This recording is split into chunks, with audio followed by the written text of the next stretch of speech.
marques de café, comme j'ai donné aussi les marques de café. Voilà. Oui, comme minéraux, oui. Comme source de minéraux. Parce que les marques de café vont jouer deux rôles. Ils entrent comme minéraux et puis ils entrent aussi comme améliorent la matière organique.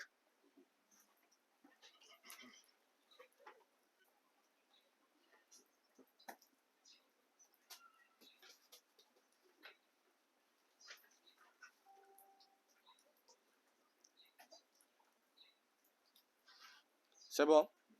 Voilà. Et puis maintenant,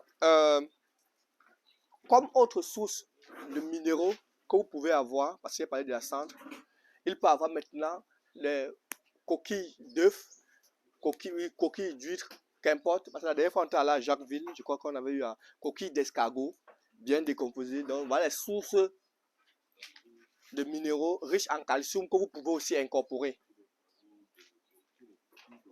Oui. Oui. On peut directement. Le plus important, c'est que d'autres personnes peuvent aller et calcinent pour obtenir, et puis après pour obtenir. Il y a d'autres personnes qui directement. Voilà. Le plus important, c'est que ce soit sous forme de poudre, facilement assimilable avec les autres éléments.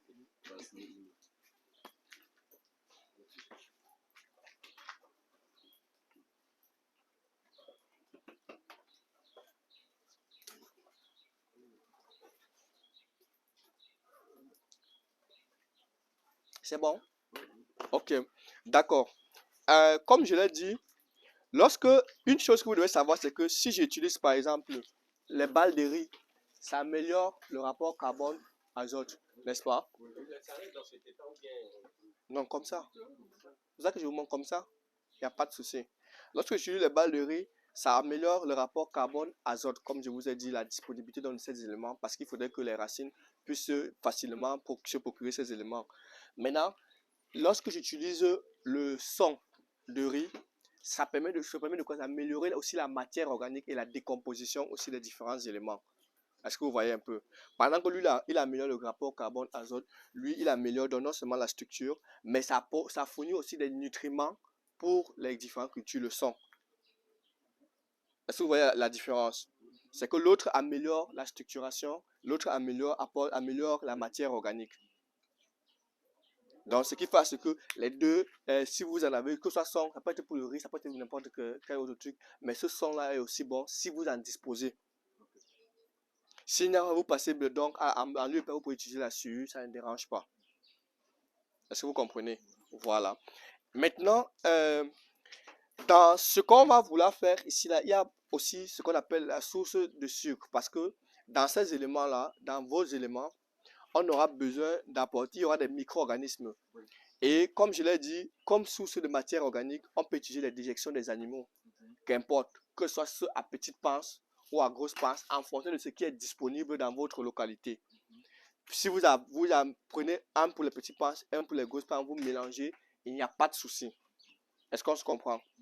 Donc, ce qu'il faut, c'est qu'en faisant donc ce mélange-là pour les animaux à grosse panse, ça permet donc d'améliorer la qualité donc, de votre matière organique et la qualité de votre engrais.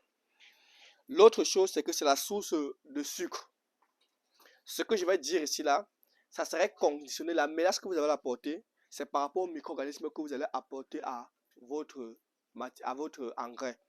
Et il serait toujours mieux que votre engrais soit associé aux micro-organismes pour que les micro-organismes au niveau du sol puissent avoir l'ascendance sur ceux qui sont au niveau du sol. Parce que si on veut seulement contrôler les micro-organismes au niveau aérien et qu'on laisse le sol, ça serait peine perdue.